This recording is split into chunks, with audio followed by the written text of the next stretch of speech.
Hello and welcome to Innovative Learning Process.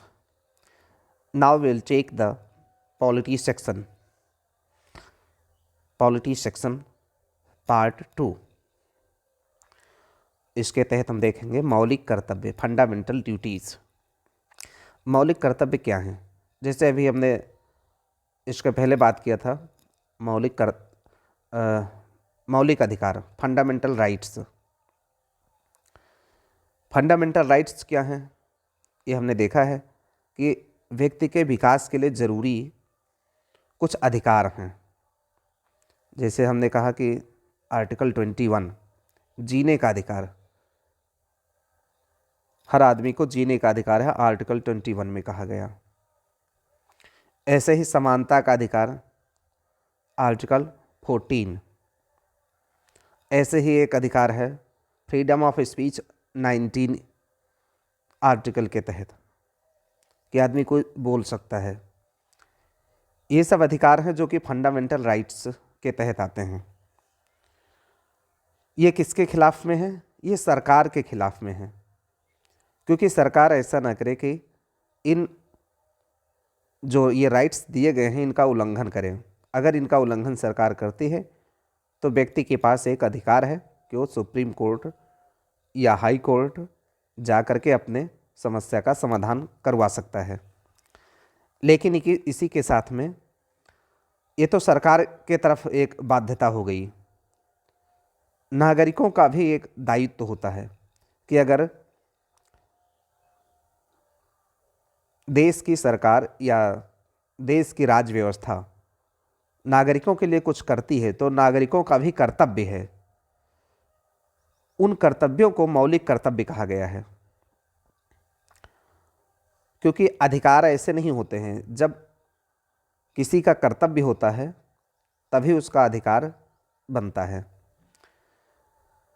तो ये मौलिक कर्तव्य, स्वर्ण सिंह एक समिति बनी, उसने ये कहा 1976 में 42वां संशोधन करके संविधान में, और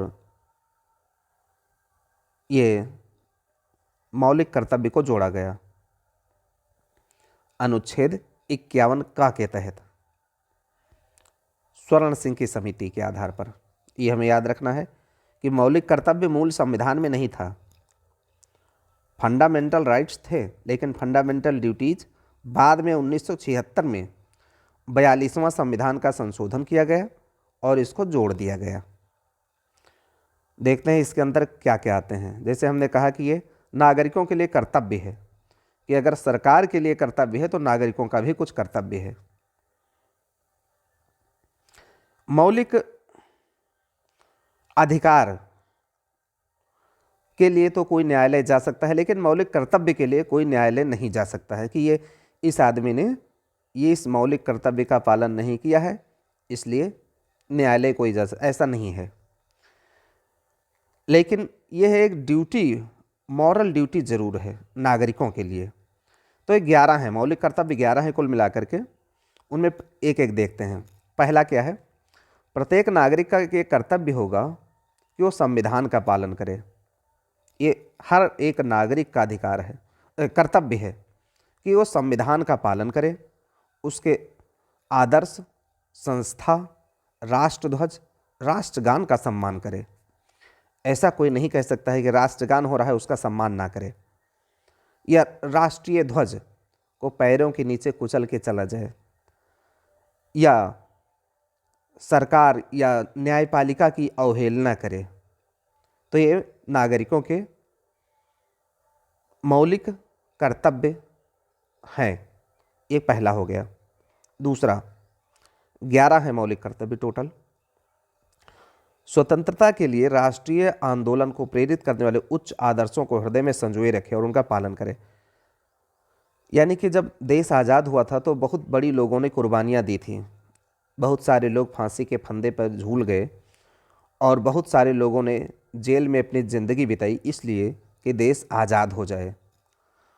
तो हमारा मौलिक कर्तव्य ये है नागरिकों का, सभी नागरिकों का, कि वो जो जिस आदर्श के लिए लोग लड़े थे राष्ट्रीय आंदोलन में, उसको बरकरार रखें, यानी त्याग की भावना, देश के लिए त्याग की भावना बनाए रखें।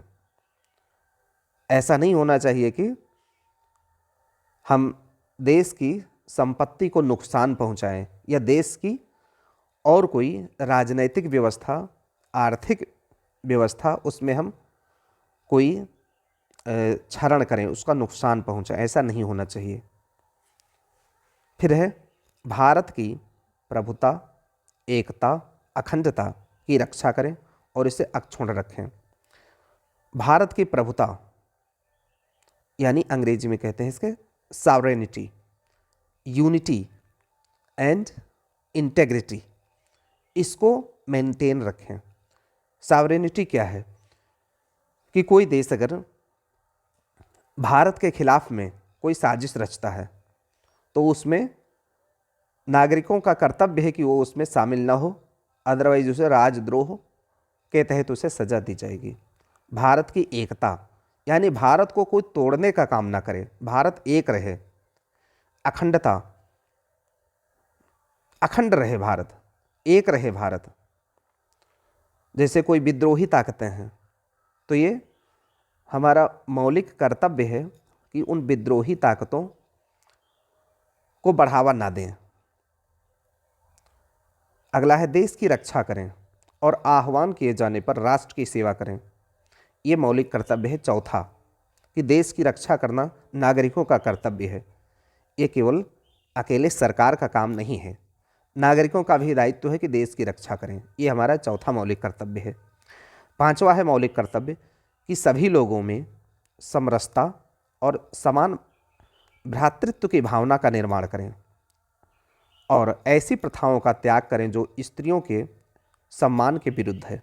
ये हमारा पांचवा मौलिक कर्तव्य है हर नागरिक का, कि वो भ्रातृत्व की भावना का विकास, ब्रदरहुड यानी कि भाईचारे की भावना का विकास करे, द्वेष नहीं।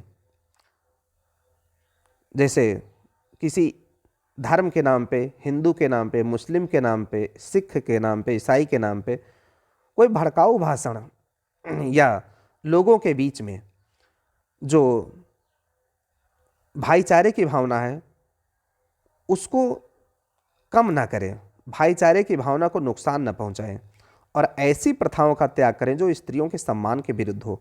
ये भी हमारा मौलिक कर्तव्य है पांचवें नंबर पर। छठे नंबर पर हमारा कर्तव्य है हर नागरिक का कि हमारी सामाजिक संस्कृति और गौरवशाली परंपरा को समझें, उनके महत्व को समझें, उनका परीक्षण करें। सामाजिक संस्कृति हमारी क्या है? कंपोजिट कल्चर, गंगा जमुनी तहजीब, यानी कि वहाँ पे मुस्लिम भी हैं, हिंदू भी हैं, लेकिन एक साथ में रहते हैं। उस संस्कृति को समझें और उसका विकास करें। पर्यावरण की रक्षा करें, प्राकृतिक पर्यावरण जैसे नदी हैं, पहाड़ हैं, जंगल हैं, हर नागरिक का कर्तव्य है, ये मूल कर्तव्य में दिया गया है कि इसको बचाएं। पेड़ों को काटें नहीं, नदियों को प्रदूषित ना करें, तो इस तरीके से कचरा ना फैलाएं। ये सब हमारे मौलिक कर्तव्य है 7 नंबर के। 8 नंबर में मौलिक कर्तव्य हमारा है वैज्ञानिक दृष्टिकोण का विकास करें। वैज्ञानिक दृष्टिकोण का मतलब है कि अंध जो कट्टरपन है उसको बढ़ावा ना दें, जैसे जादू है, टोना है, ऐसे गलत प्रथाओं को बढ़ावा ना दें। वैज्ञानिक दृष्टिकोण का विकास करें। मानववाद, ज्ञानार्जन और सुधार की भावना का विकास करें। ज्ञान पाने की इच्छा रखें और सुधरने की जो भावना है उसका विकास करें। तो सबसे ज़्यादा जरूरी है वैज्ञानिक दृष्टिकोण होना, कि अंधविश्वास को बढ़ावा ना दें। ये हमारा 8वां मौलिक कर्तव्य है। 9वां है सार्वजनिक संपत्ति को सुरक्षित रखें। जैसे रेलवे है, ये सार्वजनिक संपत्ति है, ये सभी की संपत्ति है, उसे नुकसान न पहुंचाएं। या टेलीफोन के लाइन्स हैं उनको काटें नहीं, या सरकार की जो भी सुविधाएं हैं, सड़क है या तालाब हैं जो सरकार के द्वारा बनवाए गए हैं, सार्वजनिक संपत्ति है, पार्क हैं, उनको कोई नुकसान न पहुंचाएं। हिंसा से दूर रहें और किसी भी तरीके से हिंसा ना करें, यानी कि मार पीट, उपद्रव, दंगे ये ना फैलाएं। अगर ऐसा किया जाएगा तो ये मौलिक कर्तव्य के विरुद्ध है और इसके लिए सजा की व्यवस्था हो सकती है। सरकार इसके लिए एक्शन ले सकती है। व्यक्तिगत एवं सामूहिक गतिविधियों के सभी क्षेत्रों में उत्कर्ष की ओर बढ़ने का सतत प्रयास करें। उत्कर्ष का मतलब है कि जहाँ पर हैं उससे आगे बढ़ें, उन्नति करें, व्यक्तिगत रूप से भी और सामूहिक गतिविधियों में भी। जैसे अपने जीवन में भी उन्नति करें और देश के लिए भी कुछ अच्छा करें, ये उम्मीद की गई है 10वें मौलिक कर्तव्य में। और 11वां जो मौलिक कर्तव्य है वो माता पिता के लिए है कि 6 से 14 साल के जो बच्चे हैं उनको निःशुल्क शिक्षा प्रदान कराएं। ये माता पिता का दायित्व है। 11 नंबर के मौलिक कर्तव्य के बारे में कहा गया है कि 6 से 14 साल के जो बच्चे हैं उन्हें निःशुल्क शिक्षा प्रदान कराएं। ये हर नागरिक का कर्तव्य है कि अपने बच्चों को वो शिक्षा दें। और यह जोड़ा भी गया है 86वें संविधान संशोधन 2002 से, यानी 2002 के पहले, सन 2002 के पहले केवल 10 मौलिक कर्तव्य थे और उसके बाद में 11 नंबर का ये जोड़ा गया है 86वें संविधान संशोधन 2002 में। किस लिए जोड़ा गया है कि लोग ये समझें कि शिक्षा देना कितना ज़रूरी है बच्चों को, जो 6 से 14 साल के बच्चे हैं उनके लिए। ये माता पिता का दायित्व है या संरक्षक जो भी बच्चों को पाल रहे हैं। तो इस तरीके से 11 मौलिक कर्तव्य हो गए जो नागरिकों के लिए हैं। जैसे इनमें सारी बातें जो कही गई है नागरिकों के लिए हैं, और जो फंडामेंटल राइट्स हैं वो सरकार के लिए थे कि सरकार किसी के लिए भेदभाव ना करे, सरकार किसी के लिए कोई ऐसा कदम ना उठाए कि उसके जीवन या संपत्ति को नुकसान पहुंचे। इस तरीके से बातें कही गई हैं फंडामेंटल राइट्स में, और यह है फंडामेंटल ड्यूटीज। आगे आते हैं संघीय कार्यपालिका। ये कार्यपालिका क्या है? कार्यपालिका है, इंग्लिश में इसे कहते हैं एग्जीक्यूटिव, यूनियन एग्जीक्यूटिव, संघीय कार्यपालिका। इसका सीधा सा मतलब है जो केंद्र की सरकार है उसे हम संघीय कार्यपालिका के नाम से जानते हैं। केंद्र की सरकार, संघ का मतलब होता है केंद्र, इसमें राज्य सरकारें शामिल नहीं हैं। तो संघीय कार्यपालिका का मतलब है केंद्र की सरकार। इस सरकार में कौन कौन आते हैं? इसमें आते हैं प्रधानमंत्री, इसमें आते हैं राष्ट्रपति, इसमें और भी सारे जो सरकार की मशीनरीज हैं वो सब आती हैं। तो संघीय कार्यपालिका में सबसे पहले देखते हैं राष्ट्रपति के बारे में। राष्ट्रपति में कार्यपालिका शक्तियां निहित होती हैं, यानी कि जो केंद्र सरकार के जो भी कामकाज होते हैं वो राष्ट्रपति के नाम से होते हैं। भले ही प्रधानमंत्री हर काम में आगे रहते हैं, लेकिन वो लिखित में राष्ट्रपति के नाम से काम किया जाता है। और राष्ट्रपति इसके लिए खुद काम नहीं करता है, बल्कि अपने अधीनस्थ जो अधिकारी कर्मचारी हैं उनके माध्यम से करेगा। ये अनुच्छेद 53 में कहा गया है। संविधान का जो अनुच्छेद 53 है वो ये कहता है कि जो कार्यपालिका शक्ति है संघ की वो राष्ट्रपति में निहित होगी। सेम ऐसे राज्यों के मामले में गवर्नर यानी राज्यपाल के अंदर ये निहित होगी, वो आगे हम देखेंगे। और राष्ट्रपति का जो कार्यकाल होगा वो 5 साल का होगा, यानी राष्ट्रपति जो बनेगा वो 5 साल तक अपने पद पर रहेगा। 5 वर्ष का इसका कार्यकाल होगा राष्ट्रपति का। राष्ट्र का वो पहला नागरिक माना जाता है। भारत में जो अभी राष्ट्रपति हैं द्रौपदी मुर्मू हैं।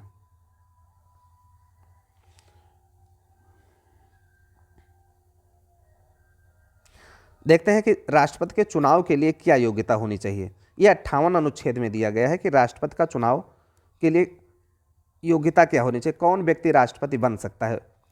तो सबसे पहला है कि वो भारत का नागरिक हो, एक ये शर्त है। 35 वर्ष की आयु पूरी कर ली हो, ये शर्त है। लोकसभा सदस्य के चुनाव के लायक हो वो, यानी कि उसे जो एमपी बनने के लायक हो, जो मेंबर ऑफ पार्लियामेंट, भारत सरकार या किसी राज्य सरकार के अंतर्गत लाभ के पद पर वो कार्य न कर रहा हो। जैसे कोई अगर सरकारी नौकरी कर रहा है, लाभ का पद है, या कोई और सरकार के अधीन कार्य कर रहा है, सरकार के कोई ठेके पट्टे चला रहा है, कुछ भी कर रहा है जो सरकारी लाभ के पद पर है, वो अयोग्य होगा। यानी ऐसा व्यक्ति जो सरकार की लाभ के पद पर ना हो, अगर उसे राष्ट्रपति का चुनाव लड़ना है तो। यदि व्यक्ति राष्ट्रपति या उपराष्ट्रपति के पद पर हो या संघ या किसी राज्य का मंत्रिपरिषद का सदस्य हो तो वह लाभ का पद नहीं माना जाएगा।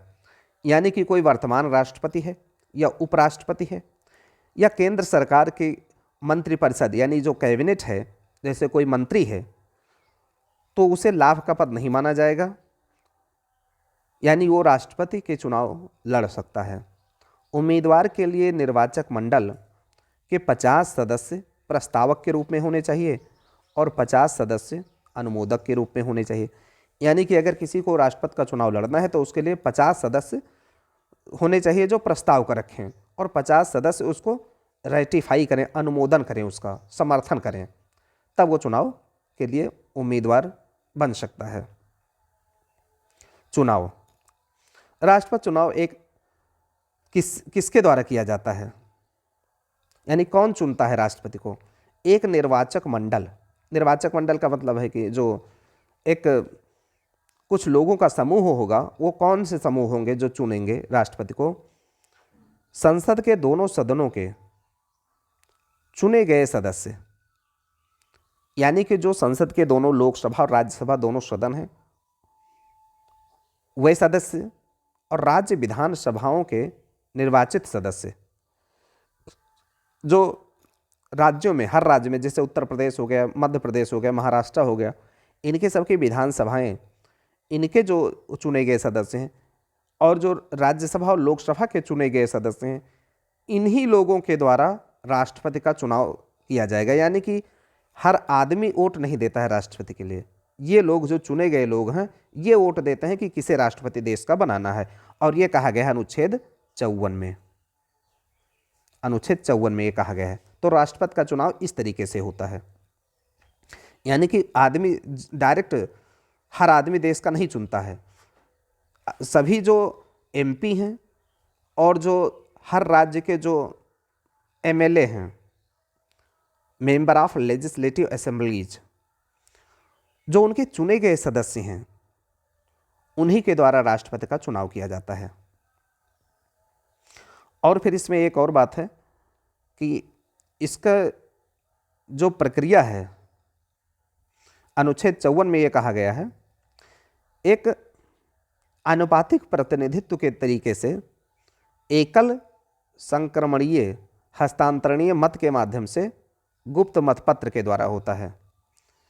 ये एक याद रखने की बात है कि आनुपातिक प्रतिनिधित्व पद्धति के अनुसार होता है राष्ट्रपति का चुनाव। ये प्रश्न आता रहता है कि डायरेक्ट इलेक्शन से होता है, तो नहीं, आनुपातिक प्रतिनिधित्व के तरीके से होता है, और इसकी व्यवस्था है एकल संक्रमणीय हस्तांतरणीय मत के माध्यम से। संसद के दोनों सदनों के मनोनीत सदस्य, राज्य विधानसभाओं के मनोनीत सदस्य, राज्य विधान परिषद के सदस्य राष्ट्रपति के चुनाव में भाग नहीं लेते हैं। ये ध्यान देने की बात है। जैसे अभी हमने कहा कि जो एमपी और जो एमएलए हैं, जो निर्वाचित हैं, उनको तो वोट देने का अधिकार है राष्ट्रपति के चुनाव में, लेकिन किनको राष्ट्रपति के चुनाव में वोट देने का अधिकार नहीं है? जो मनोनीत करके लाए गए हैं, यानी कि जो जिन्होंने चुनाव नहीं लड़ा है, केवल वो किसी कारण से, जैसे लोकसभा में और राज्यसभा में और विधानसभाओं में एक व्यवस्था ये भी है कि किसी आदमी को कोई कला के क्षेत्र में प्रवीण है या कोई विज्ञान के क्षेत्र में प्रवीण है या समाज की सेवा उसने बहुत ज़्यादा किया है, तो उसे, अगर वो चुनाव नहीं उसने लड़ा है, तो भी उसको सदस्यता राज्यसभा, लोकसभा या विधानसभा की दी जाती है। और इसमें आगे हम बात करेंगे कि राष्ट्रपति या राज्यों के केस में राज्यपाल उसको मनोनीत करता है, यानी कि उसकी नियुक्ति करता है, उसने चुनाव नहीं लड़ा है। तो ऐसे लोग जिन्होंने चुनाव लड़के और उसके बाद में एमपी और एमएलए बने हैं, वो तो राष्ट्रपति के चुनाव में वोट देंगे, लेकिन जिन्होंने केवल ही केवल नियुक्ति पाली है, चुनाव नहीं लड़े हैं, वह कोई भी सदस्य, चाहे वो एमपी हों और चाहे एमएलए हों, वह राष्ट्रपति के चुनाव में वोट नहीं देंगे। तो ऐसे केस में हमें याद रखना है कि जो संसद के दोनों सदनों के जो मनोनीत सदस्य हैं, नॉमिनेटेड मेंबर्स हैं, और ऐसे राज्य विधानसभा के जो नॉमिनेटेड मेंबर्स हैं, जिन्होंने चुनाव नहीं लड़ा है, केवल वो सदस्य बन गए हैं किसी और कारण से, और राज्य विधान परिषद, इनके सदस्य, ये सब राष्ट्रपति के चुनाव में भाग नहीं लेते हैं। ये ध्यान रखने की बात है।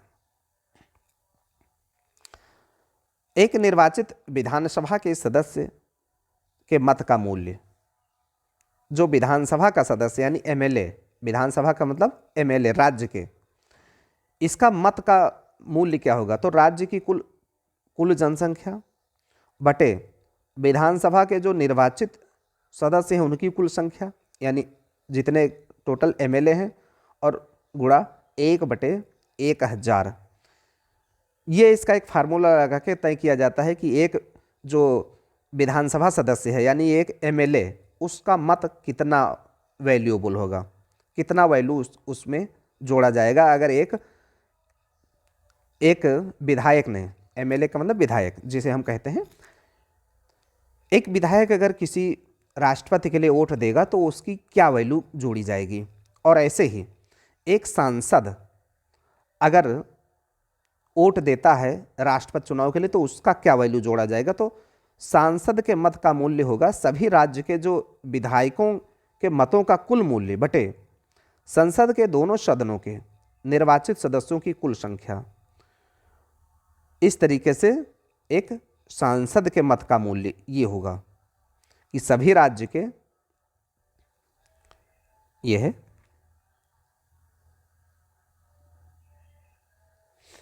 सभी राज्य के जो विधायक हैं उनके मतों का कुल मूल्य और बटे संसद के दोनों सदनों के निर्वाचित सदस्यों की कुल संख्या।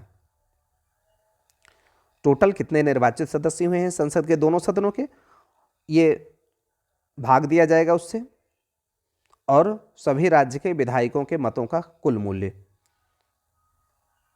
अगर मान लीजिए कि सभी राज्य के जो विधायक हैं उनके मतों का कुल मूल्य मान लीजिए कि 50 आया है, तो ऊपर लिखा गया 50 और बटे संसद के दोनों सदनों को निर्वाचित सदस्यों की कुल संख्या।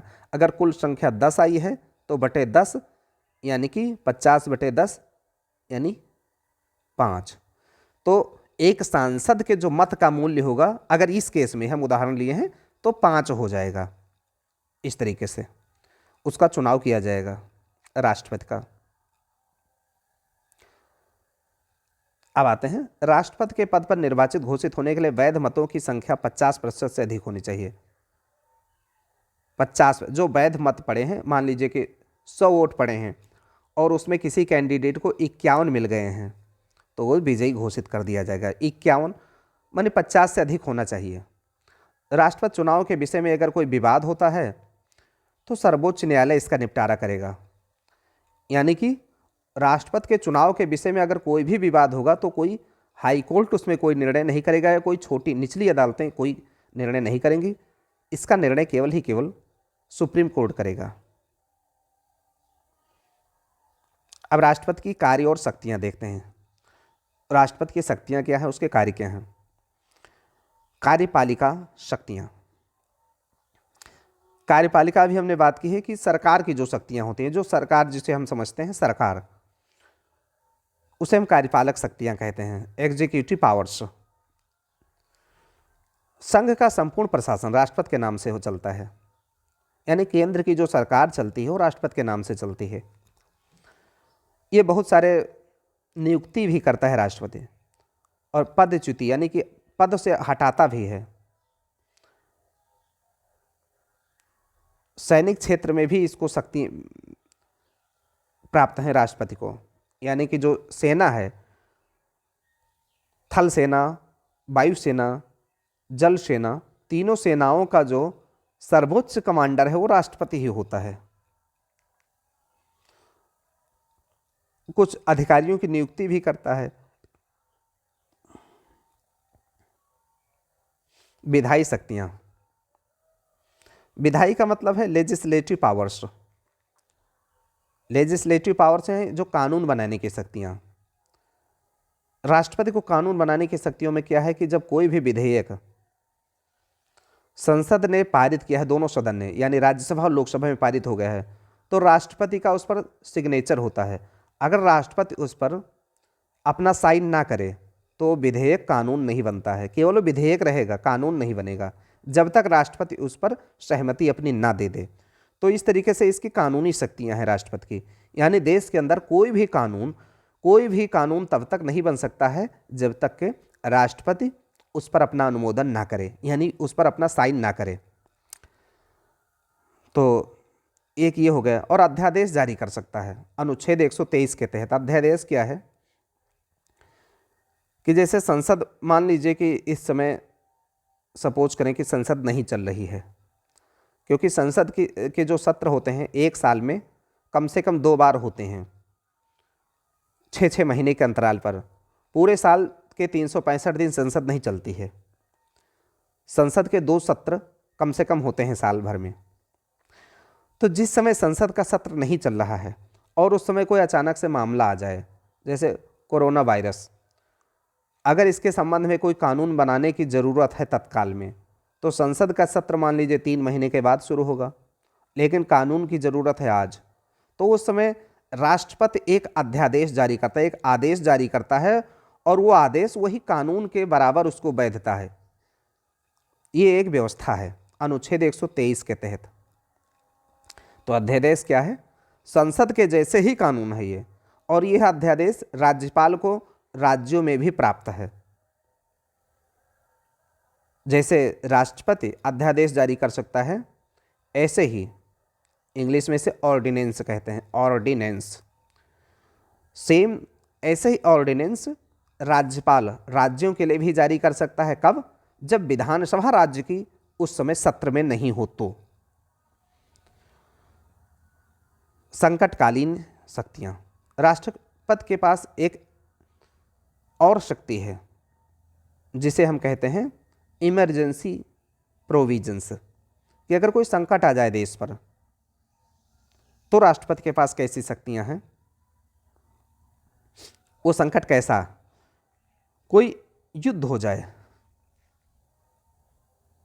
कोई बाहरी आक्रमण हो जाए, हमला कर दे, सशस्त्र विद्रोह हो जाए, देश की सेना के भीतर विद्रोह हो जाए, कुछ हो जाए, यानी कोई बड़ा संकट आ जाए अगर, तो राष्ट्रपति के पास यह पावर है अनुच्छेद 352 के तहत कि वह राष्ट्रीय आपात घोषित कर दे।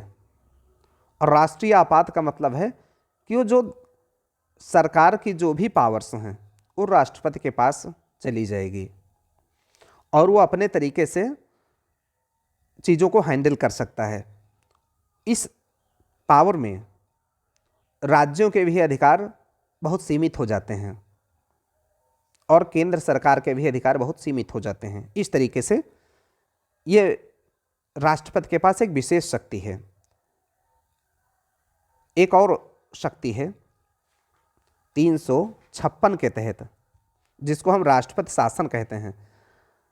अगर कोई राज्य संविधान के अनुसार अपना शासन नहीं चला पा रहा है तो उसके जो पावर्स हैं सरकार के, वो राष्ट्रपति अपने पास ले लेता है। जैसे मान लीजिए बिहार है, बिहार में अगर संविधान का कोई उल्लंघन किया जा रहा है, देश के संविधान को नहीं माना जा रहा है बिहार सरकार के द्वारा, तो राष्ट्रपति उसको, बिहार सरकार को भंग करके उस पर राष्ट्रपति शासन लागू कर देगा, यानी कि राष्ट्रपति अपने तरीके से वहाँ का शासन चलाएगा।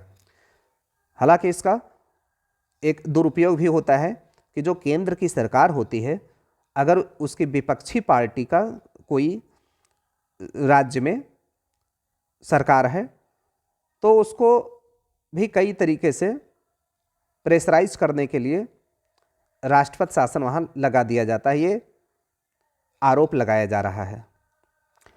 360 अनुच्छेद में एक आता है वित्तीय संकट, फाइनेंशियल इमरजेंसी।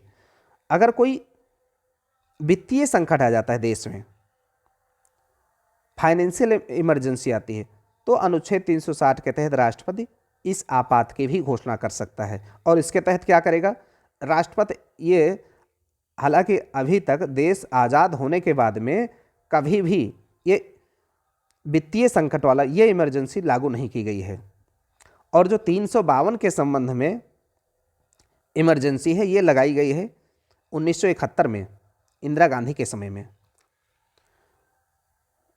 तो वित्तीय संकट वाली जो इमरजेंसी है ये कभी भी देश के अंदर लागू नहीं की गई है। लेकिन इसमें प्रावधान क्या है कि जब वित्तीय संकट कोई फाइनेंशियल इमरजेंसी लागू करेगी तो उस समय राष्ट्रपति अपने घोषणा में ये कह सकता है कि केंद्र सरकार के जो अधिकारी हैं, कर्मचारी हैं, या राज्य के अधिकारी कर्मचारी हैं, या सांसद हैं, या कोई अन्य मंत्री हैं, इनके वेतन को कम कर दिया जाए, क्योंकि ये वित्तीय संकट, फाइनेंशियल संकट आ गया है देश के ऊपर। तो इस तरीके से राष्ट्रपति के पास इमरजेंसी लगाने की पावर्स हैं 3। एक तो है 352 के तहत राष्ट्रीय आपात, और दूसरा है 356 के तहत।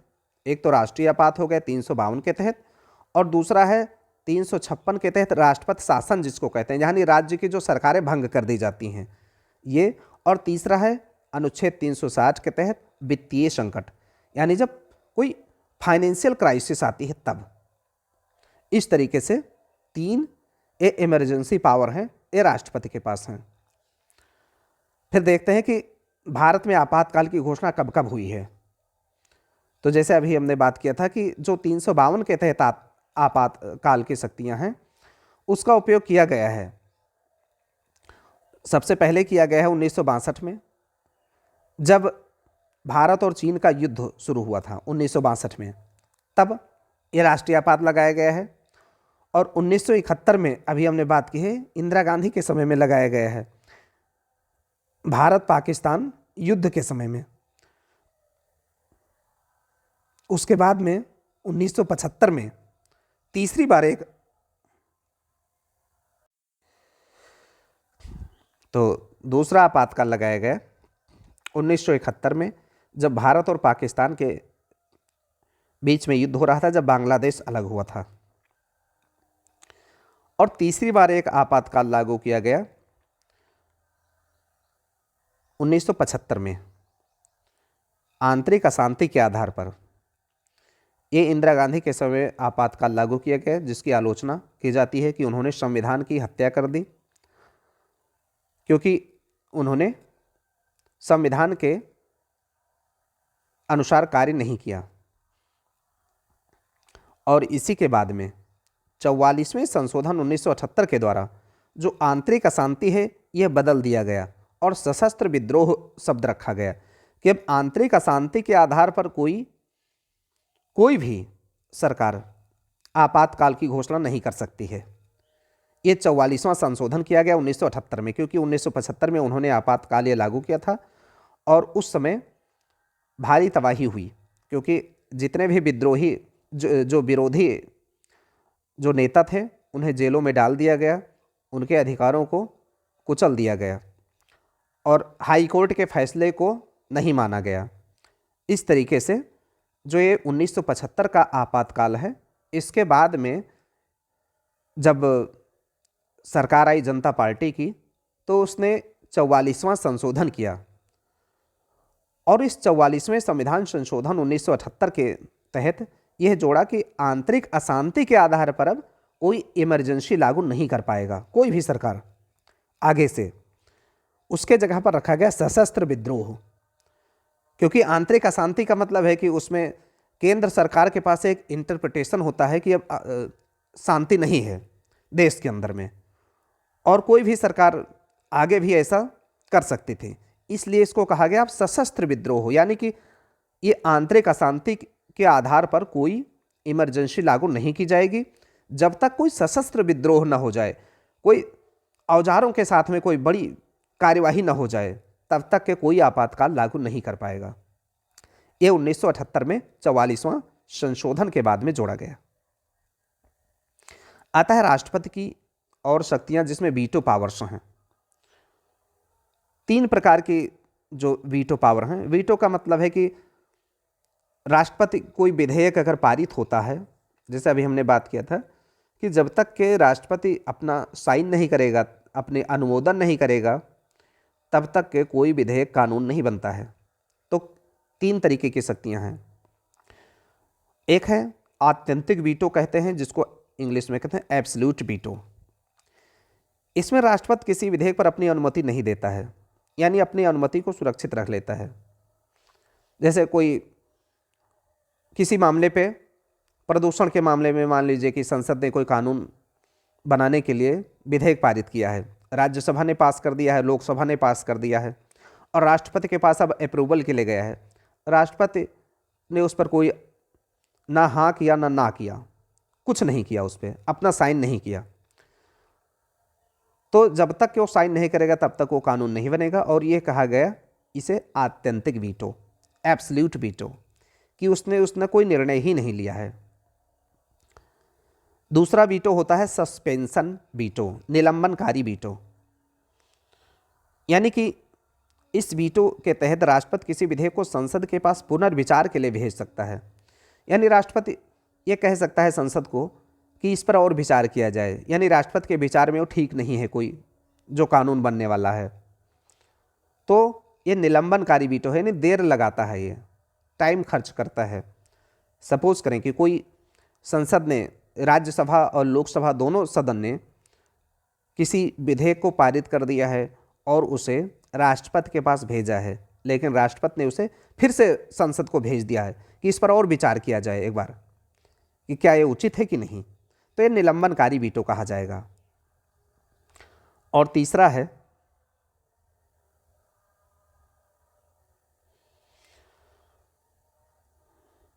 जेबी वीटो, पॉकेट वीटो कहते हैं इसको। पॉकेट का मतलब जेब, तो जेबी वीटो इसको हिंदी में कहते हैं, पॉकेट वीटो इंग्लिश में। इसके तहत राष्ट्रपति अनिश्चित काल के लिए अपने पास सुरक्षित रख लेता है। यानी कि जैसे होता है कि कोई वस्तु को कोई अपने जेब में रख ले फिर भूल जाए, इस तरीके वाला ये वीटो है कि राष्ट्रपति अनिश्चित काल के लिए रोक सकता है। ना तो इसमें अनुमति देता है और ना अनुमति देने से इनकार ही करता है, यानी इसमें पता ही नहीं चलता है कि राष्ट्रपति इसको अनुमति देगा कि नहीं देगा, और ना पुनर्विचार के लिए भेजता है संसद के पास, तो इसे हम पॉकेट वीटो कहते हैं।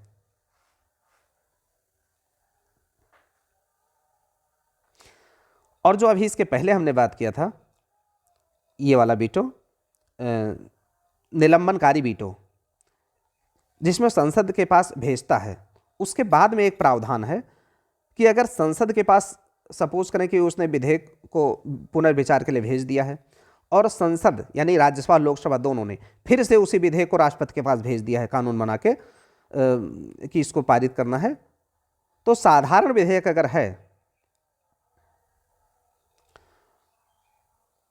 तो उस पर राष्ट्रपति हस्ताक्षर करने के लिए बाध्य होता है। यानी कि एक बार राष्ट्रपति उसको संसद को भेज सकता है कि इस पर पुनर्विचार किया जाए, लेकिन अगर दोबारा फिर से उसी विधेयक को संसद ने भेज दिया है पास करके, तो राष्ट्रपति उस पर अपनी सहमति देगा ही देगा। इस तरीके से तीन राष्ट्रपति के पास वीटो पावर्स हो गई।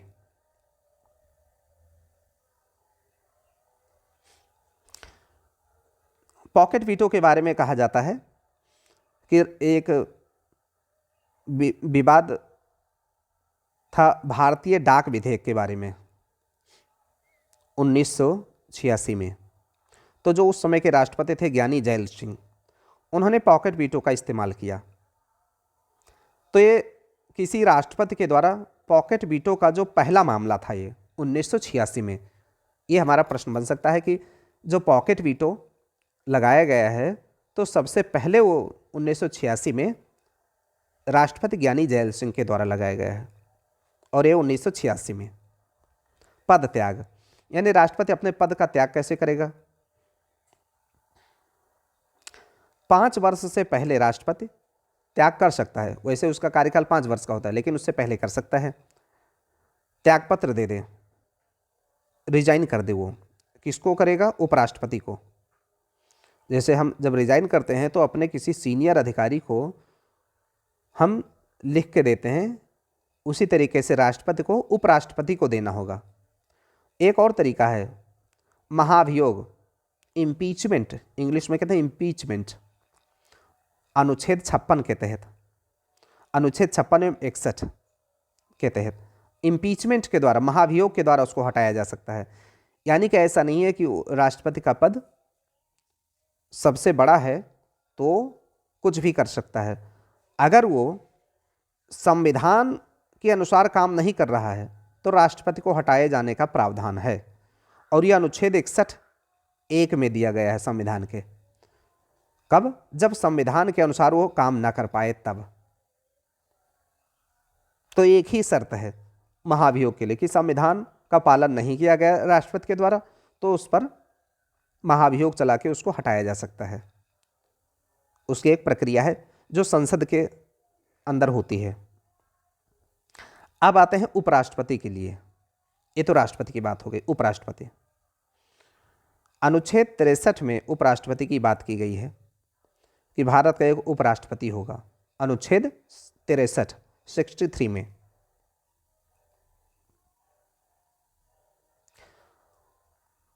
इंग्लिश में इसे कहते हैं वाइस प्रेसिडेंट।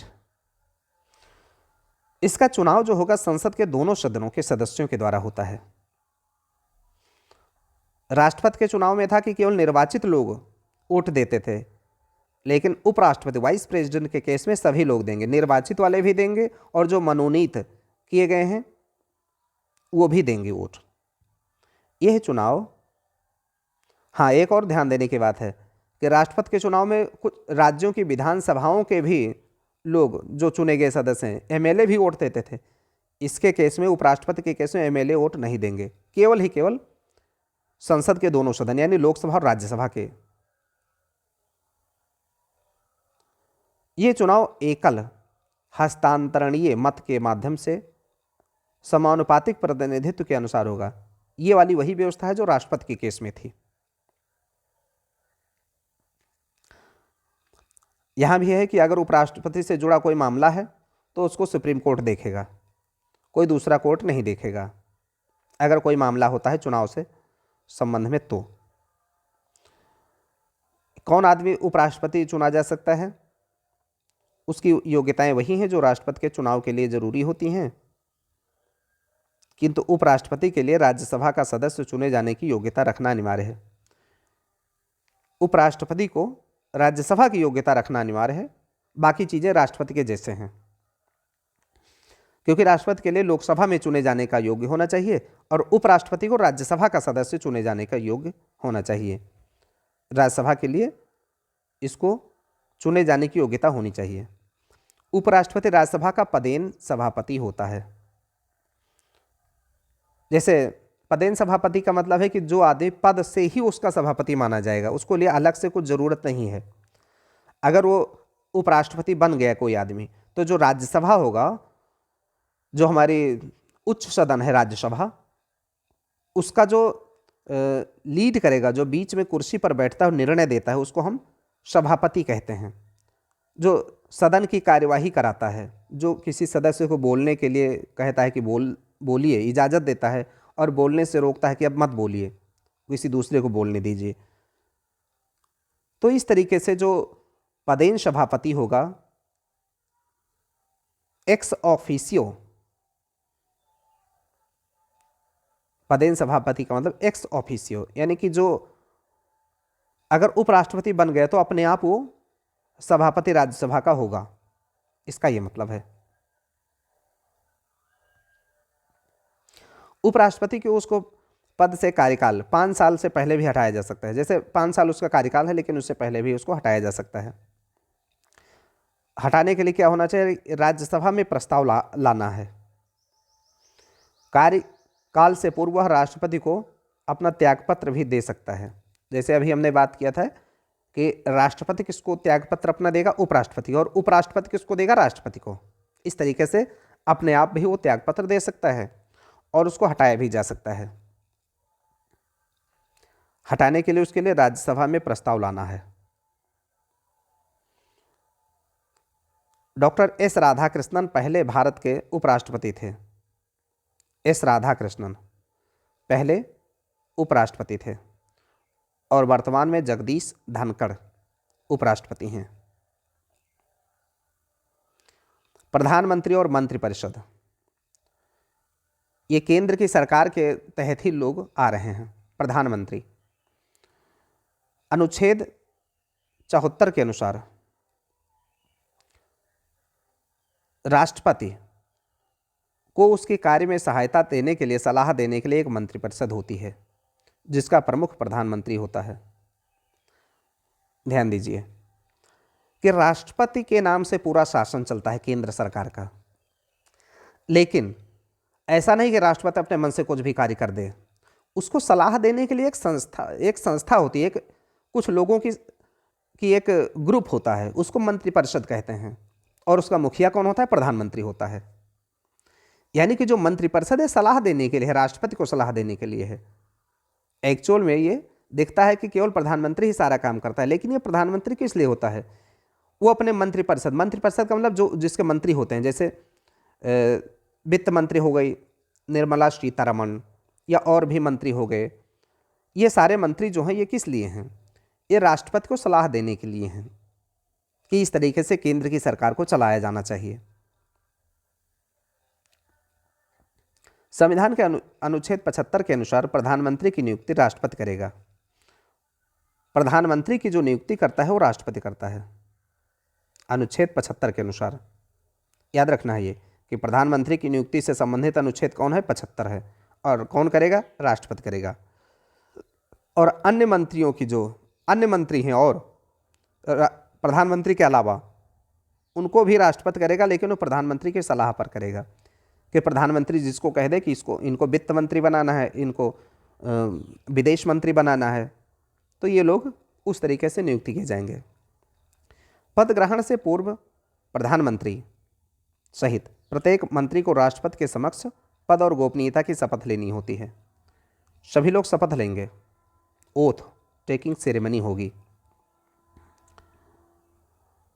मंत्री व्यक्तिगत रूप से राष्ट्रपति के पद प्रति उत्तरदायी होते हैं।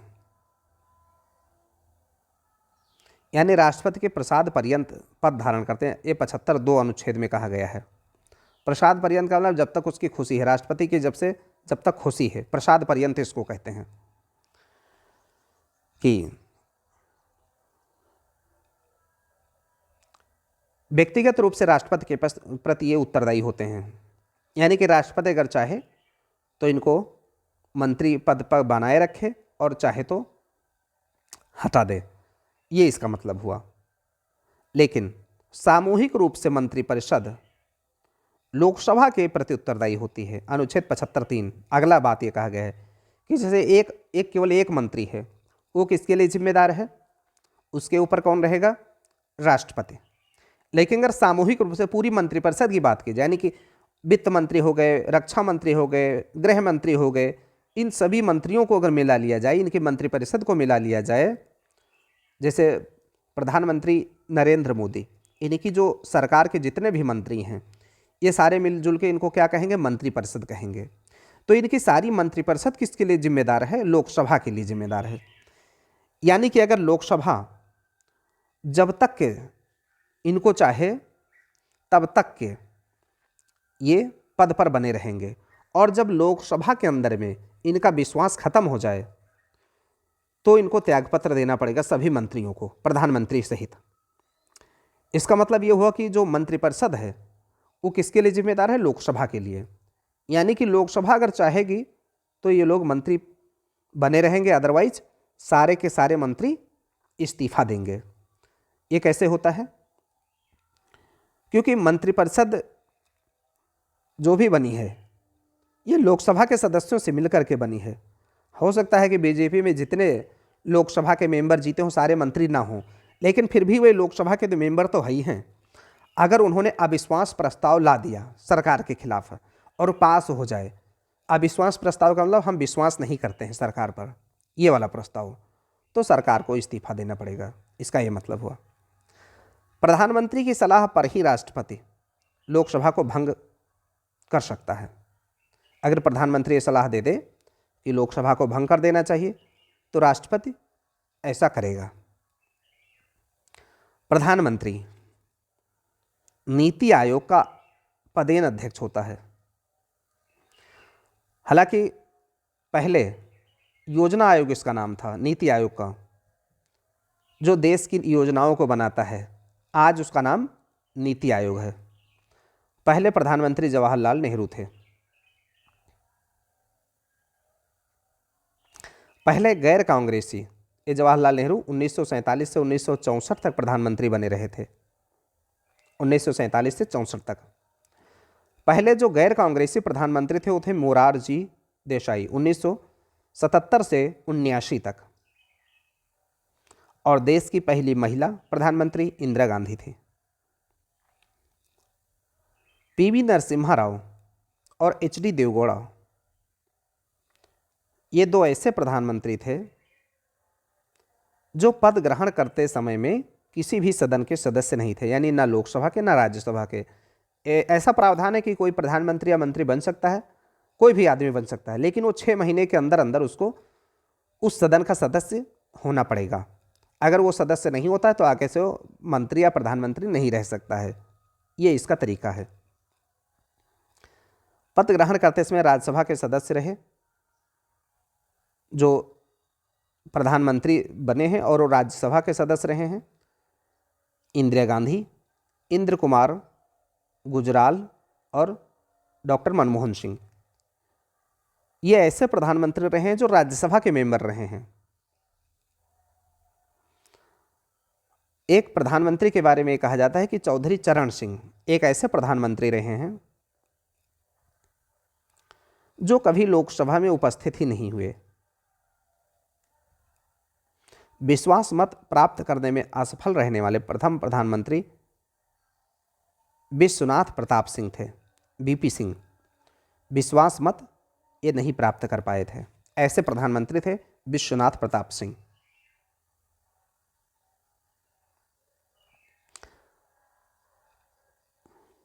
सबसे कम समय तक, मात्र 13 दिन तक प्रधानमंत्री जो बने रहे हैं अटल बिहारी वाजपेयी जी। मात्र 13 दिन के लिए प्रधानमंत्री बने। हालांकि बाद के टर्म में वो ज़्यादा दिनों तक बने हैं, लेकिन सबसे कम समय में भी ये मात्र 13 दिन तक भी एक टर्म में ये प्रधानमंत्री पद से हट गए हैं। ये ध्यान रखने की बात है। गुलजारी लाल नंदा 2 बार 1964 और 1966 में अंतरिम प्रधानमंत्री बने। और जो वर्तमान में जो प्रधानमंत्री नरेंद्र मोदी हैं, ये भारत के 14वें प्रधानमंत्री हैं। ये ध्यान रखना है। कौन से नंबर के हैं? 14वें प्रधानमंत्री हैं। आते हैं अब संघीय विधायिका। संघीय विधायिका अनुच्छेद 79 में। संघीय विधायिका का मतलब है जो कानून बनाने की संसद है। विधायिका का मतलब संसद, यूनियन लेजिस्लेटिव, जिसको हम पार्लियामेंट कहते हैं, संसद कहते हैं। भारत की संसद में कौन कौन होते हैं? राष्ट्रपति होते हैं और राज्यसभा और लोकसभा 2 सदन होते हैं, जिसमें हमें पता है कि जो राज्यसभा है वो उच्च सदन है, लोकसभा निचला सदन है। निचला सदन का मतलब है कि लोकसभा में आम आदमी वोट देते हैं। जैसे हम और आप सभी लोग जो वोट देते हैं, जो भी 18 साल का नागरिक है, ये लोकसभा के मेंबर को हम वोट देते हैं। और राज्यसभा के जो मेंबर होते हैं ये डायरेक्ट हमारे वोट से नहीं चुने जाते हैं, उनका इनडायरेक्ट तरीका है चुनने का। तो जो इसीलिए इसको निचला सदन कहा जाता है, क्योंकि इसमें आम आदमी वोट देते हैं। राज्यसभा को स्थायी सदन कहा जाता है, उच्च सदन कहा जाता है, क्योंकि ये कभी राज्यसभा का भी भंग नहीं होती है। राज्यसभा कंटिन्यू जारी रहती है। और जो निम्न सदन है लोकसभा, निचला सदन, ये 5 साल के बाद में भंग हो जाती है। जैसे अभी जल्दी में ही लोकसभा के जब चुनाव हुए तो इसके पहले जो प्रधानमंत्री नरेंद्र मोदी की जो लोकसभा थी वो भंग की गई, और उसके बाद दोबारा वो जीत गए तो दोबारा से उनको प्रधानमंत्री बनाया गया। इस तरीके से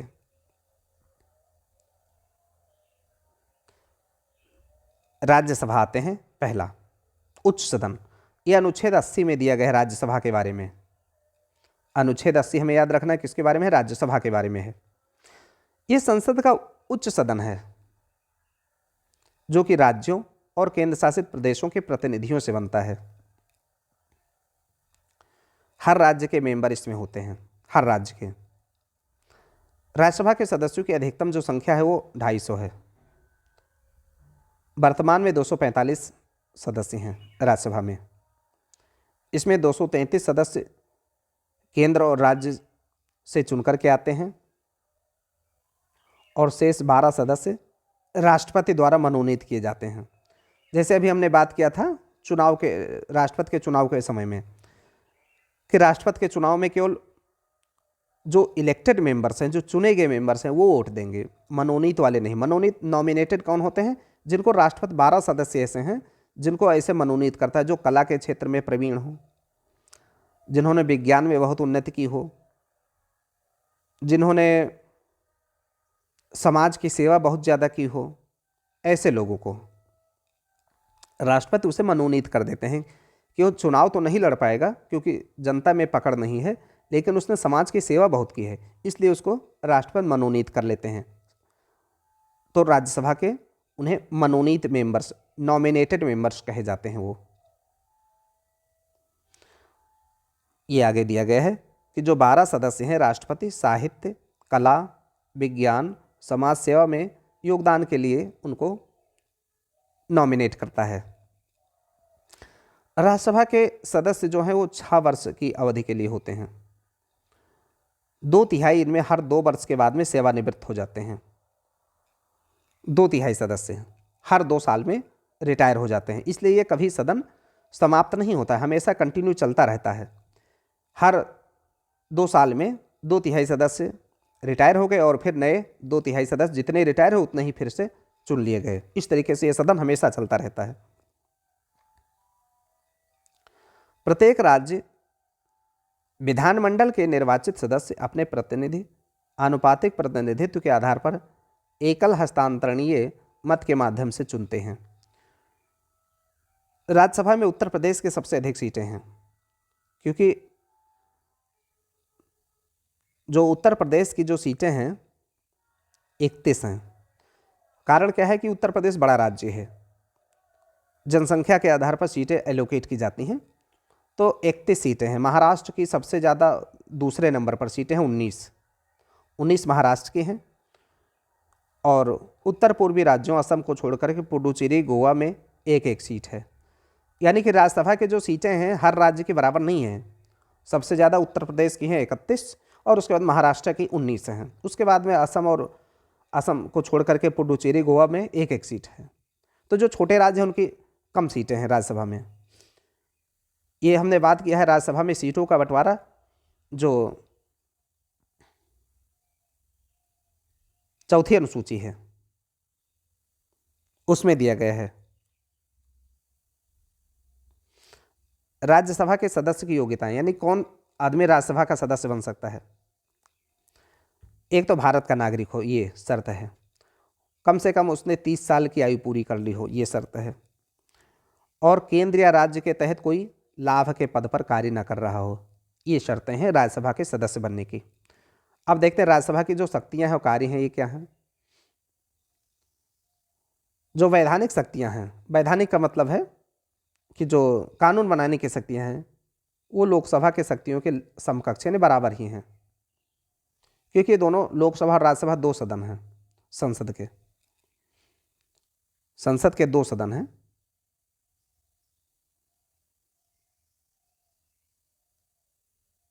एक लोकसभा हो गया, एक राज्यसभा हो गया।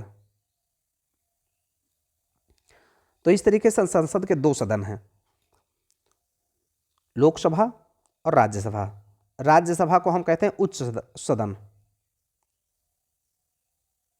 और लोकसभा को कहते हैं निम्न सदन। निम्न सदन का मतलब है कि निचला सदन है, यहाँ पे आम आदमी वोट देते हैं निम्न सदन में। और जो उच्च सदन है राज्यसभा, इसमें डायरेक्ट आदमी वोट नहीं देते हैं, बल्कि इसमें जो एमएलए होते हैं, जो राज्यों के विधायक होते हैं, वो वोट दे करके उनको पहुंचाते हैं राज्यसभा में।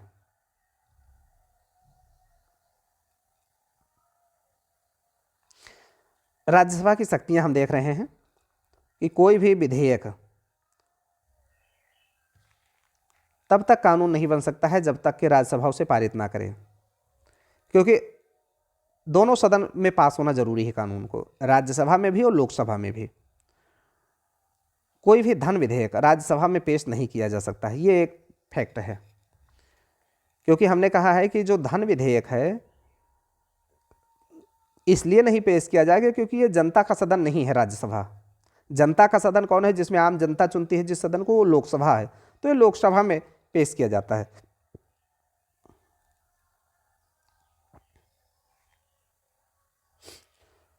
यानी धन विधेयक के मामले में लोकसभा सबसे ताकतवर है।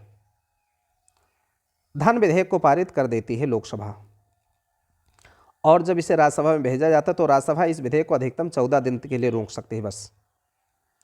न तो विधेयक को रद्द कर सकती है और न उसमें कोई संशोधन। ये ध्यान रखने की बात है कि मान लीजिए कि धन विधेयक को पारित किया है लोकसभा ने, तो राज्यसभा की शक्ति केवल 14 दिन तक उसे रोकने की है, विलंब करने। 14 दिन से ज़्यादा ना रोक सकती है और ना उसे रद्द कर सकती है, ना कोई संशोधन। और अगर संशोधन कर भी दे तो उसको मानना ना मानना लोकसभा की मर्जी है। तो इस मामले में लोकसभा ताकतवर है। केवल राज्यसभा को इतना अधिकार है कि वह अनुच्छेद 249 के तहत राज्य सूची के विषय पर राष्ट्रीय महत्व के घोषित करके उस पर विधि निर्माण के लिए संसद को प्राधिकृत कर दे। यानी कि जो राज्य सूची के जो विषय हैं, जैसे हमने 3 सूचियों की बात की थी, एक है संघ सूची और दूसरा है राज्य सूची, तीसरी है समवर्ती सूची। तो जो संघ सूची है उस पर केंद्र सरकार का केंद्र सरकार के उसमें विषय आते हैं, और जो राज्य सूची है राज्य इस पर कानून बनाते हैं। समवर्ती सूची पर कानून बनाने के लिए केंद्र और राज्य दोनों होते हैं। लेकिन कुछ केस ऐसे होते हैं जब राज्य सूची यानी कि जो राज्यों का विषय है उस पर भी केंद्र की सरकार कानून बनाती है। इसके लिए हमें मंजूरी चाहिए राज्यसभा की। राज्यसभा की मंजूरी के बिना ऐसा नहीं कर सकती है संसद। जैसे कृषि, खेती के मामले में ये कृषि राज्य का विषय है, ये केंद्र के तहत नहीं आता है।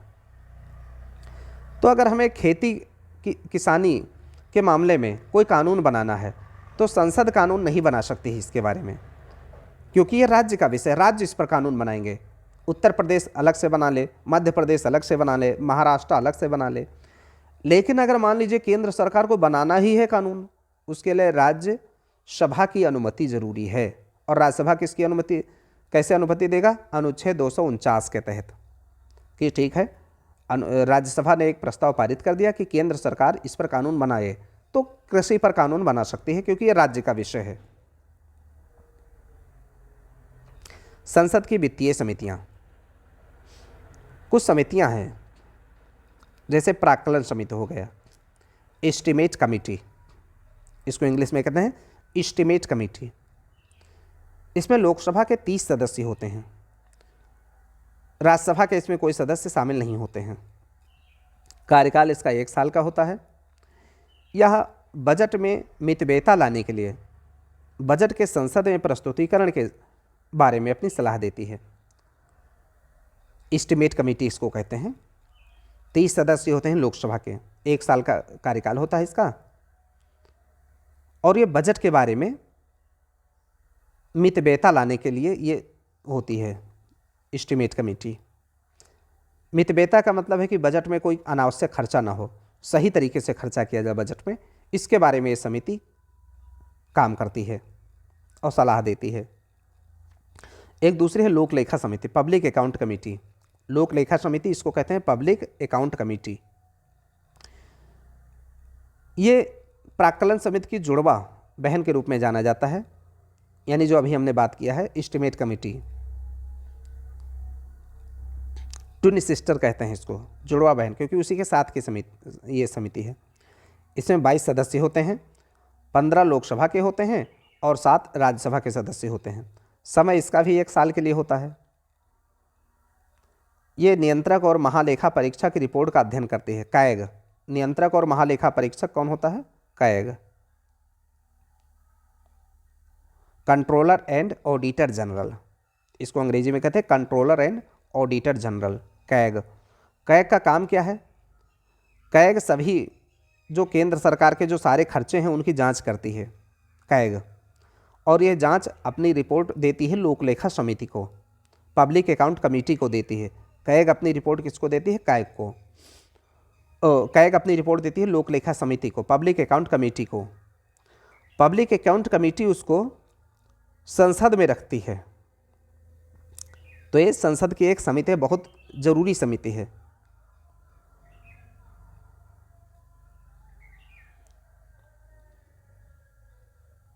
एक और समिति आती है लोक उपक्रम समिति, पब्लिक अंडरटेकिंग कमेटी। इसमें 22 सदस्य होते हैं, 15 लोकसभा के और 7 राज्यसभा के। इसका चुनाव आनुपातिक प्रतिनिधित्व की एकल संक्रमणीय मत पद्धति के द्वारा होता है। तो ये हो गए संसद की समितियां। फिर देखते हैं लोकसभा आ रहा है। अब अभी तक राज्यसभा के बारे में हमने पढ़ा है, लोकसभा देखते हैं। अनुच्छेद 81 में लोकसभा का वर्णन है। इसके बारे में हमने बात की है कि निचला सदन है, ये निम्न सदन है। अध्यक्षता इसकी एक स्पीकर करता है, अध्यक्ष करता है। लोकसभा की अधिकतम सदस्य संख्या 552 बताई गई है। वर्तमान में 543 सदस्य हैं, मैक्सिमम 552 हो सकते हैं लोकसभा में, लेकिन आज के डेट में जो संख्या हो 543 है, 543। यानी कि जो आज की जो लोकसभा है उसके अंदर कितने सदस्य हैं, कितने एमपी हैं? 543।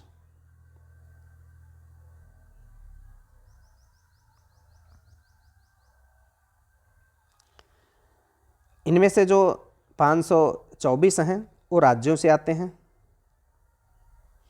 और 19 सदस्य जो हैं वो केंद्र शासित प्रदेशों से आते हैं। जैसे केंद्र शासित प्रदेश दिल्ली हो गया, पुडुचेरी हो गया, दमन दीव हो गया, ये केंद्र शासित प्रदेश हैं, यहाँ से भी आते हैं 19 सदस्य।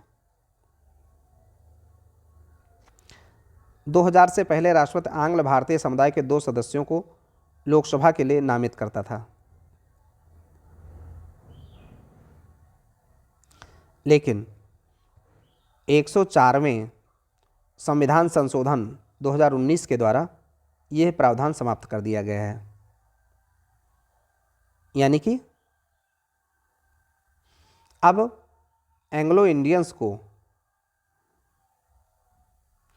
आंग्ल भारतीय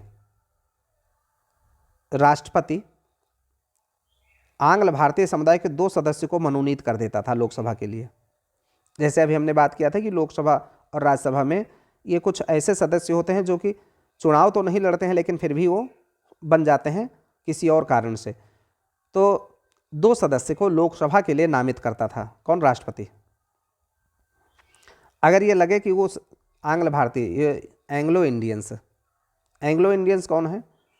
आंग्ल भारतीय वो भारतीय हैं जो अंग्रेज़ों के समय, जब देश अंग्रेज़ों के अधीन था, उस समय भारत में आकर के रुके और यहाँ बस गए, यहाँ उन्होंने शादी किया और यहीं के नागरिक बन गए, तो उनको एंग्लो इंडियंस कहा गया। तो उस समय ये कहा गया कि जो एंग्लो इंडियंस है, अगर उनका संसद में प्रतिनिधित्व तो नहीं है, तो उनमें से 2 सदस्यों को लोकसभा के लिए राष्ट्रपति नामित करेगा। लेकिन अब देश आज़ाद होने के बाद में लगभग हो गए हैं काफ़ी साल, 75 साल लगभग बीत गए हैं, और उसके बाद में आज अगर देखा जाए तो उस पीढ़ी के जो लोग थे वो समाप्त हो गए होंगे। इसलिए 2019 में इस प्रावधान को समाप्त कर दिया गया कि अब कोई एंग्लो इंडियन नाम से नहीं रहेगा, जो भी हैं अब भारतीय हो गए सब। तो 104वें 104th कॉन्स्टिट्यूशनल अमेंडमेंट किया गया 2019 में, और इस प्रावधान को ख़त्म कर दिया गया। यानी अब राष्ट्रपति ऐसे आंग्ल भारतीय सदस्यों को लोकसभा में नामित नहीं करता है। राज्यसभा में अभी भी जो दूसरे क्राइटेरिया के आधार पे मनोनीत करने का प्रावधान है वो जारी है, जैसे कला के क्षेत्र में, विज्ञान के क्षेत्र में, ये सब क्षेत्रों में।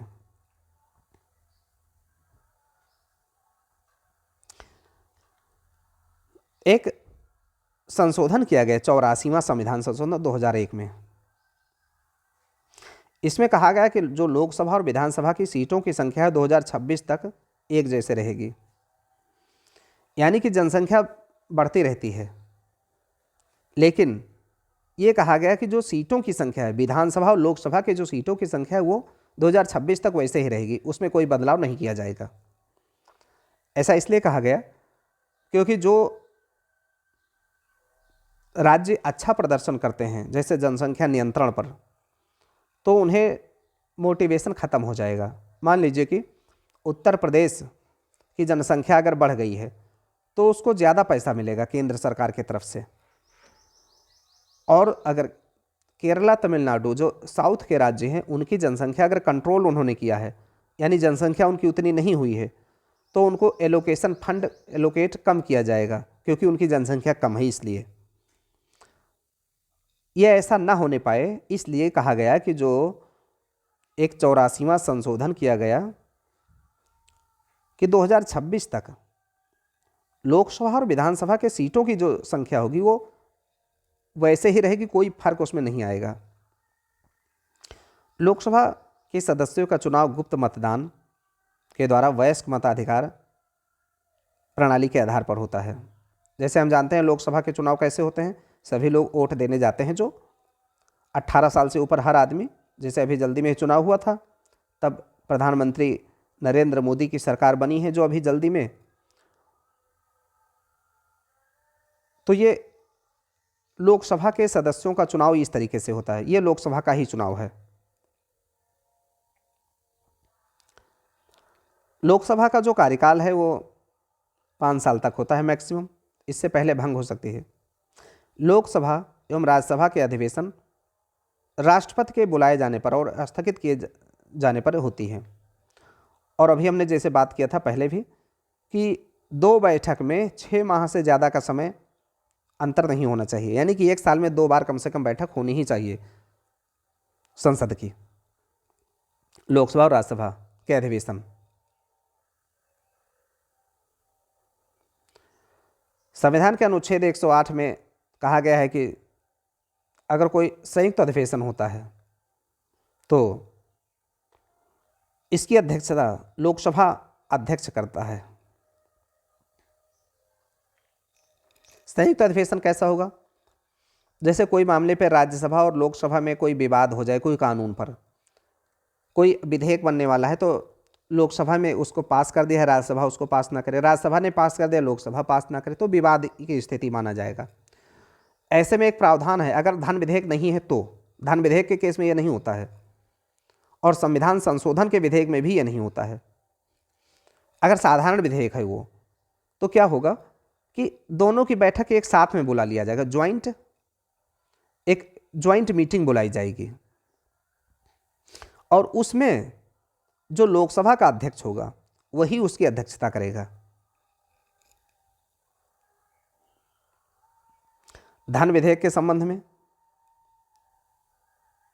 जो लोकसभा का निर्णय होगा वही अंतिम होगा, इसमें संयुक्त अधिवेशन की व्यवस्था नहीं। जैसे अभी हमने कहा कि धन विधेयक के मामले में ये ज्वाइंट सेशन नहीं होगा, और संविधान संशोधन के मामले में अगर कोई विधेयक है तो उसमें भी कोई ज्वाइंट सेशन नहीं होगा। धन विधेयक के मामले में अंतिम निर्णय लोकसभा के जो स्पीकर होते हैं उन्हीं का होता है। अगर लोकसभा के स्पीकर ये कह दें कि यह धन विधेयक है तो ठीक है, अदरवाइज उस पर कोई प्रश्न चिन्ह नहीं लगाया जा सकता, कोई कोर्ट में उसका निर्णय नहीं कराया जा सकता है। फाइनल डिसीजन लोकसभा के स्पीकर करते हैं कि यह धन विधेयक है कि नहीं है, क्योंकि हमें पता है कि धन विधेयक होने पर लोकसभा की शक्तियां बहुत ज़्यादा हो जाती हैं, राज्यसभा की शक्तियां उसमें ख़त्म हो जाती हैं। लोकसभा सदस्य की योग्यताएं क्या हैं? कौन आदमी लोकसभा का सदस्य बन सकता है, यानी एमपी कौन बन सकता है? पहला, भारत का नागरिक हो, 25 साल की आयु पूरी कर ली हो, पागल या दिवालिया न हो, भारत सरकार या राज्य सरकार के किसी लाभ के पद पर न हो, तो लोकसभा का सदस्य बन सकता है, यानी कि वो चुनाव लड़ सकता है। लोकसभा का स्पीकर और उपाध्यक्ष, डिप्टी स्पीकर और स्पीकर, अध्यक्ष और उपाध्यक्ष। जो लोकसभा चुनी जाएगी वो अपने में से एक किसी अध्यक्ष को चुनेगी और एक उपाध्यक्ष को चुनेगी, क्योंकि लोकसभा का जो जो कार्यवाही होगी तो अध्यक्ष कार्यवाही को संचालन करेगा। लोकसभा अध्यक्ष अपनी शपथ एक सामान्य सदस्य के रूप में लेता है, अध्यक्ष के रूप में नहीं लेता है। लोकसभा भंग होने के बाद भी स्पीकर अपने पद पर बना रहता है जब तक नई निर्वाचित लोकसभा का पहला अधिवेशन ना हो जाए।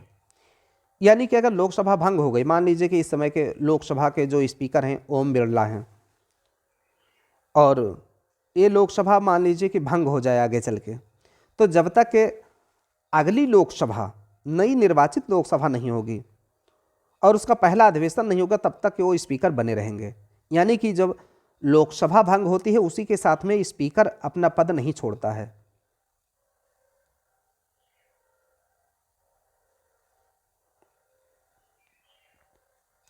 एक अभी हमने बात किया है कि जो लोकसभा का स्पीकर होगा उसका फाइनल डिसीजन होगा कोई विधेयक धन विधेयक है कि नहीं है। धन विधेयक के मामले में स्पीकर की शक्ति अंतिम शक्ति है, उसके बाद में उस पर कोई प्रश्न चिन्ह नहीं लगाया जा सकता है, किसी कोर्ट में उसको चुनौती नहीं दी जा सकती है। स्पीकर पहली बार मतदान नहीं करता है। जैसे स्पीकर बैठ के कार्यवाही का संचालन करता है, पहली बार वो मत नहीं देता है। लेकिन अगर मान लीजिए कोई विधेयक के मामले में सत्ता पक्ष और विपक्ष दोनों के तरफ से 50-50 मत पड़ गए, यानी 50% सत्ता पक्ष वाले कह रहे हैं कि ये कानून बनना चाहिए और 50% वोट वाले जो विपक्षी दल हैं, मान लीजिए आज के डेट में बीजेपी और कांग्रेस, बीजेपी ने कोई विधेयक पारित करने के लिए उसके पक्ष में 100 मतदान किए, 100 वोट दिए, और उसी समय कांग्रेस के 100 मतदान उसके विपक्ष में पड़ गए कि ऐसा कानून नहीं बनना चाहिए। ऐसे केस में क्या होगा? तो स्पीकर पहली बार शुरू में मत नहीं देता है, लेकिन जब गतिरोध हो जाए ऐसी स्थिति में कि विपक्ष और सत्ता पक्ष दोनों के बराबर वोट अगर आ जाएं, तब किसमें हार होगी या किसको जीत होगी, उसके लिए निर्णायक मत का प्रयोग करता है स्पीकर। तब स्पीकर अपना मत दे देगा। स्पीकर हो सकता है कि वो बीजेपी को सपोर्ट कर दे कि कानून बनना चाहिए, और या हो सकता है विपक्ष को समर्थन कर दे कि ये कानून नहीं बनना चाहिए। तो उस समय उसका निर्णायक मत कहा जाता है स्पीकर का। ये ध्यान रखने की बात है कि शुरू में स्पीकर मत नहीं देता है किसी विधेयक के मामले में, स्पीकर केवल कार्यवाही करता है, बस सदन को चलाता है। लेकिन अगर कोई फंस जाता है विधेयक, जब बराबर वोट पड़ जाते हैं, उस समय वो निर्णायक मत का प्रयोग करता है।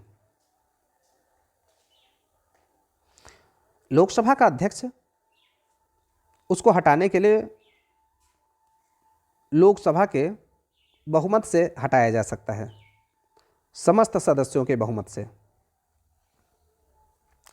हटाने की अगर प्रक्रिया है, लोकसभा का अध्यक्ष प्रथमतः मतदान कर सकता है। अगर उसको लोकसभा के अध्यक्ष को ही हटाने का प्रस्ताव किया गया है तो शुरू में वो वोट दे सकता है, लेकिन निर्णायक मत नहीं दे सकता है।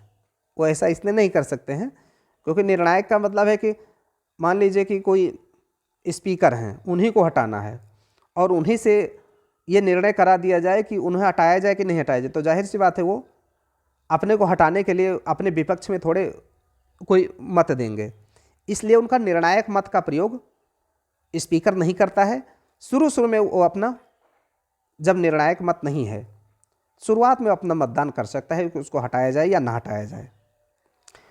लोकसभा के अध्यक्ष और उपाध्यक्ष एक दूसरे को अपना त्यागपत्र दे सकते हैं, यानी अध्यक्ष को अगर चाहिए इस्तीफा देना तो उपाध्यक्ष को दे दे, और उपाध्यक्ष को चाहिए तो अध्यक्ष को दे दे। इस तरीके से अपना त्यागपत्र ये दे सकते हैं।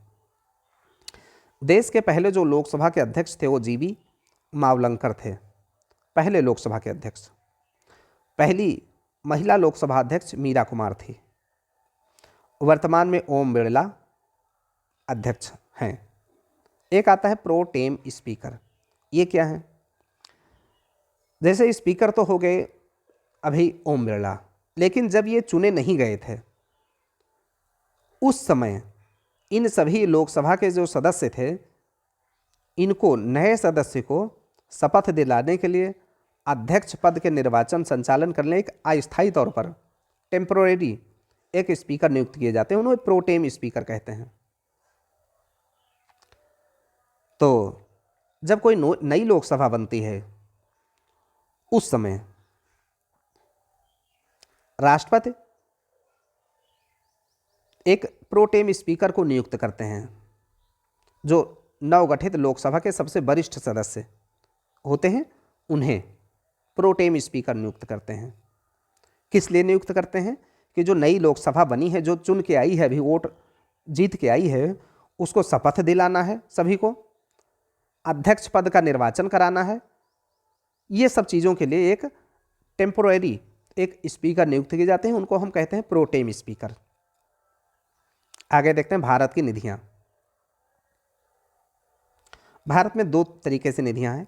एक है संचित निधि, कंसोलिडेटेड फंड ऑफ इंडिया इसको कहते हैं, अनुच्छेद 266 के तहत कंसोलिडेटेड फंड ऑफ इंडिया। ये निधि कैसी है? इसमें सभी जो केंद्र सरकार के जो राजस्व हैं इस खाते में जमा किए जाते हैं। इसको भारत की संचित निधि कहते हैं, कंसोलिडेटेड फंड ऑफ इंडिया कहते हैं। इससे धन निकालने के लिए विधानमंडल विनियोग अधिनियम पारित करता है। यानी भारत की संचित निधि संसद के नियंत्रण में रहती है। जैसे जितना भी राजस्व है, जैसे जितना भी टैक्स से पैसा आता है, जितना भी देश के अंदर पैसा आता है, जो टैक्स से वसूला जाता है, या भारत सरकार की कमाई का पैसा होता है, जैसे रेलवे से कमाई हो गई, या हॉस्पिटल अगर सरकार चला रही उससे कोई कमाई हो गई है, या कोई और सरकार कोई कंपनी चला रही है, जैसे LIC हो गया या बैंक हो गए सरकार के, अगर उनसे कोई भी कमाई होती है तो सब पैसा कहाँ जाता है? संचित निधि में जाता है। वो ऐसा नहीं कि वो प्रधानमंत्री या राष्ट्रपति के पास चला जाता है, उसकी एक संचित निधि है जिसको कहते हैं हम कंसोलिडेटेड फंड ऑफ इंडिया, अनुच्छेद 266 के तहत। और जब खर्चा होता है तो वहीं से पैसा निकाला जाता है, लेकिन वहाँ से पैसा निकालने के लिए, यानी कि इस संचित निधि से पैसा निकालने के लिए संसद का नियंत्रण बहुत ज़बरदस्त होता है। संसद में एक कानून अधिनियम पास होता है जिसे हम कहते हैं विनियोग अधिनियम। तो विनियोग अधिनियम पारित करने के बाद में ही हम संचित निधि से पैसा निकाल सकते हैं, अदरवाइज सरकार ऐसे पैसा नहीं निकाल सकती। एक भी पैसा, एक सिंगल रुपया उसमें से नहीं खर्चा किया जा सकता है जब तक के विनियोग अधिनियम पारित न हो जाए। ये एक फैक्ट है। तो हमारा प्रश्न बनता है कि संचित निधि किस अनुच्छेद के तहत आता है? 266 के तहत आता है। संचित निधि है क्या? जो भारत के में जो सरकार की जितनी कमाई होती है वो सारा का सारा पैसा आके संचित निधि में इकट्ठा होता है। जैसे वो मान लीजिए कि संचित निधि क्या है? भारत सरकार का एक खाता है, अकाउंट है, जहाँ पे पैसा आता है और खर्चा करती है सरकार, लेकिन संसद के अनुमोदन के बाद में, अपने मन से नहीं। ये वैसे ही जैसे किसी बच्चे के पास कोई खाता हो, उसमें उसका पैसा जमा हो, लेकिन वो खर्चा तब कर पाएगा जब उसके पिता या उसके माता या उसके अभिभावक, गार्जियन उसको अनुमति दें कि इतना पैसा खर्च कर सकते हैं। तो सेम वैसे ही होता है कि जितने पैसे का या जितने रुपए का अनुमोदन संसद करेगी उतना ही पैसा सरकार उससे खर्च कर सकती, बस। यह है भारत की संचित निधि। यहाँ ध्यान देने की बात है कि संचित निधि पर तो संसद का अधिकार है कि संसद के बिना अनुमोदन के पैसा एक भी रुपया उससे नहीं निकाला जा सकता है। कई कारण से अगर कभी ऐसा हो जाए, क्योंकि अचानक ज़रूरत पड़ जाए सरकार को खर्च करने के लिए, तो कानून बनने में तो संसद का पहली बात तो सत्र होना चाहिए। जो अभी हमने बात किया है कि सत्र तो एक साल में 2 ही चलते हैं, 6 महीने के गैप में लगभग। तो फिर कैसे काम चलेगा? एक दूसरा भी एक खाता है, इसको कहते हैं लोक लेखा।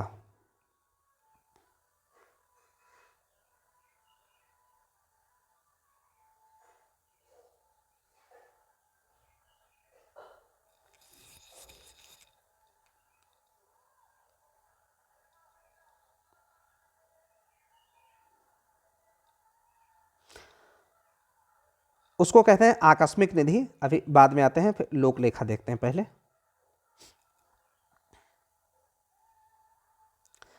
लोक लेखा एक ये अकाउंट है, पब्लिक अकाउंट इसको कहते हैं। 266E में इसका वर्णन है। राजस्व, उधार और आय के अलावा भारत सरकार के द्वारा प्राप्त अन्य सभी धन एक लेखे में जमा किए जाते हैं। यानी जो लोक लेखा है, इसमें कौन सा पैसा जमा होता है? जैसे राजस्व का पैसा, कमाई का पैसा हो गया, उधारी का पैसा हो गया, आय के अलावा, ये इनको छोड़ करके, यानी राजस्व इसमें शामिल नहीं होगा, उधार वाला पैसा इसमें नहीं आएगा, आय कमाई का पैसा इसमें नहीं आएगा। तो कौन आते हैं पैसा इसमें? जैसे भविष्य निधि का पैसा हो गया, पेंशन निधि, ये सब अगर पैसा आता है तो ये लोक लेखा में जमा होता है। जैसे सरकार के जो कर्मचारी हैं, उनकी पेंशन वगैरह का पैसा, जैसे जितने भी सरकार के कर्मचारी होते हैं उनका पैसा सरकार काटती रहती है हर महीने, और बाद में उनको पेंशन देगी या नहीं देगी जो भी है, लेकिन जो पैसा काटती है वो सरकार के किस खाते में जाती है? लोक लेखा में जाता है, वो इसमें जाता है। तो भविष्य निधि हो गया, पेंशन निधि हो गया, ये सब पैसा आता है लोक लेखा में। ये कार्यपालिका के व्ययाधीन है। कार्यपालिका मतलब सरकार, यानी सरकार, इसमें इसको संसद की कोई ज़रूरत नहीं है, ये खर्च कर सकते, लेकिन सरकार को देना भी पड़ता है। ऐसा नहीं है कि वो केवल खर्च करते चले जाए। बाद में जब उस आदमी को जो रिटायर हो जाएगा, उसका जब पेंशन शुरू होगा तो पेंशन देगी सरकार। तो इस तरीके से ये लोक लेखा हो गया, एक दूसरा अकाउंट हो गया ये। एक तीसरा अकाउंट है जिसको हम आकस्मिक निधि कहते हैं। जैसा अभी हमने बात किया था कि जो संचित निधि है उसमें तो बिना संसद के कुछ नहीं हो सकता है, संसद का अनुमोदन चाहिए उसमें। अनुच्छेद 267 में एक और है आकस्मिक निधि।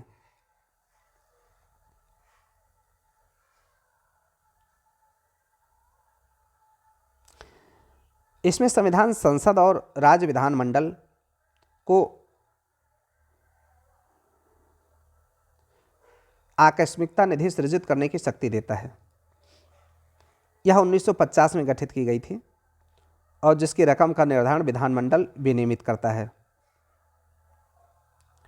जब तक विधानमंडल अनुपूरक, अतिरिक्त, अधिक अनुदान द्वारा ऐसे व्यय को प्राधिकृत नहीं करता है, तब तक समय समय पर अनपेक्षित व्यय के प्रयोजन के लिए कार्यपालिका की सलाह पर राष्ट्रपति इन निधियों को अग्रिम धन दे सकता है। जैसे हमने अभी कहा कि कोई इमरजेंसी आ जाए, उस समय कंसोलिडेटेड फंड ऑफ इंडिया से पैसा नहीं निकाला जा सकता है, तो सरकार को तुरंत ज़रूरत है, उसके लिए इस खाते से सरकार पैसा खर्च कर सकती है और बाद में इसका एडजस्टमेंट कर लिया जाएगा। तो राष्ट्रपति इन निधियों के अग्रिम धन दे सकते हैं। तो ये सरकार के खाते हो गए, यानी कि सरकार का जो केंद्र सरकार का पैसा है वो किसके पास जाएगा? किसी के पास नहीं जाएगा, वो ये खाते हैं उसके, संचित निधि है उसमें जाएगा, और फिर एक है ये आकस्मिकता निधि अनुच्छेद 267 के तहत उसमें जाएगा। अब आते हैं न्यायपालिका के बारे में।